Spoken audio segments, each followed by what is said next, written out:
Does it ever happen to you that you start a new project but you can't quite figure out why the paint won't do the thing that you want it to? Well, this happens to me all the time, even as an advanced painter. Well, all these tricks I'm about to show you are gonna help you to fix some of this issue you might have, allowing you to transform your quality of painting without sacrificing speed. Both of them are so stupidly simple that by the end of the video, you'll wonder how you ever lived without them.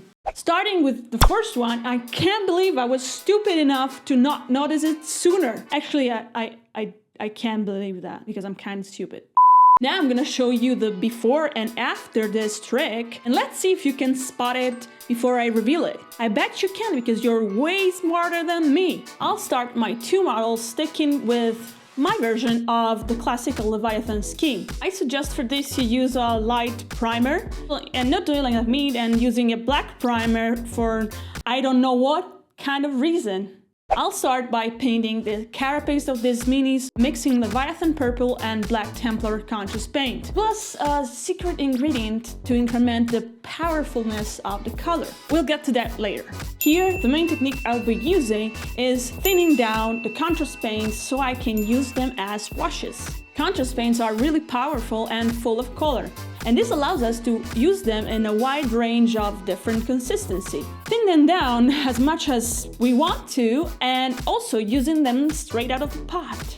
Let me tell you all the reasons why it's so important for every level of painting to have this technique, aka using contrast paints as washes, in their tool belt. First off, thanks to the great amount of pigment we talked about before, it's incredibly easy to paint in different consistency depending on the covering power that we want the paint to have. But we can do it with regular acrylics, no? Yes and no. In the meanwhile, here I'm done with the carapace and I'll start painting the skin. Mixing these colors you see on screen and getting them to a wash consistency. I want the skin of this model to be very, very light, so it's gonna contrast with the very dark carapace. So I was saying you can do it with regular acrylics, but with contrast you will still be able to apply it in a pretty quickly manner, opposite to the regular acrylics where the more thin down the paint is, the more care you need to put into the application.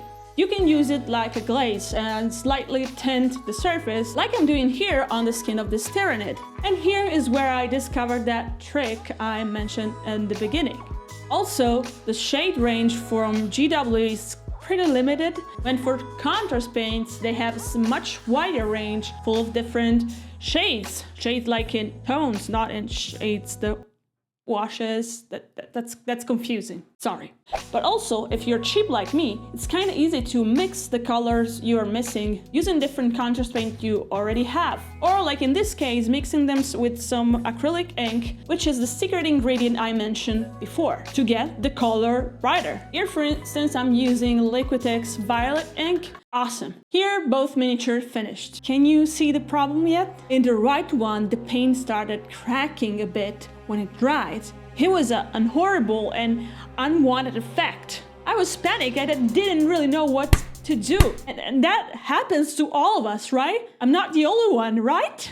Well, like I said, pretty stupid, because I just failed to use something in this case I really was supposed to use. Product that I never use because I kind of find it useless or sometimes even harmful for beginners. Boy, was I wrong this time. The issue was I didn't realize that diluting with water like I usually do with every single contrast paint wasn't gonna cut it in order for me to get it to that consistency. And after the series of trials and errors of crying myself to sleep and taking out the frustration on my cat, I realized that in order for you to get your contrast paint really thin, you really need to thin them down using medium, because otherwise the paint will split and do weird stuff we don't want it to do. So before you click off, I know some of you are gonna think, oh, that's really stupid. Yes, that's really stupid. I gotta admit it is. But it's a lesson, and I think it's pretty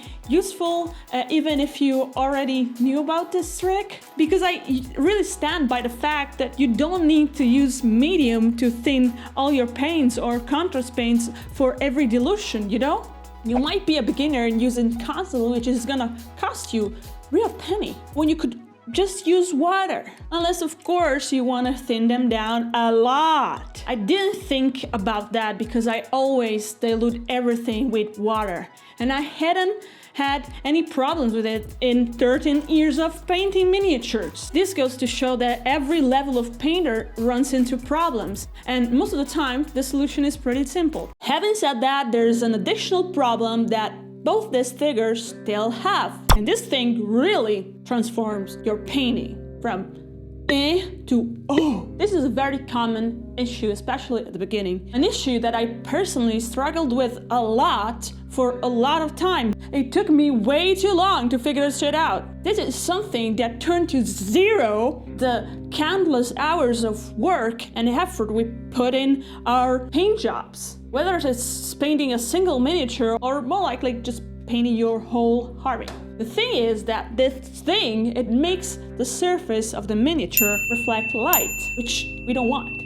We don't want that. We want the surface to absorb light because it gives a sense of calmness and evenness and to our brains. Most of the time, this effect is created by shades or citadel paints in general, even contrast paints sometimes, especially if you use medium as a thinner, which was a big problem for me because when I started back in 2010, citadel paints was all that I knew about. By now, I bet you guess what I'm talking about. Glossiness. Not all citadel paints have this shiny finish. Still, it happens and it's annoying. Sorry, I didn't mean to yell at you. I tried purchasing their matte varnish spray and it was trash. And after trying different mediums, I found the perfect matte medium, the AK Interactive matte medium. You can either spray it with an airbrush or paint it on, even adding it to the paint itself. Whatever. In my local Warhammer store in Italy, quickly painted models look super cool for this reason. But of course, they kinda not tell you that. So in both these cases, I knew this was the thing I needed to do. Like I said before, this will transform the way your minis look with zero to no effort at all. This is the real liquid talent. So now you are free to unlock the full power of the contrast paints using them as washes. But you still have a big problem, especially if you want to take that to the next level and show people all your skills. How do you apply it? In which area of the model you need to thin it down more, and in which one you can thin it down less? How careful do you need to be? And all these questions are answered in this video here. You're welcome, I guess.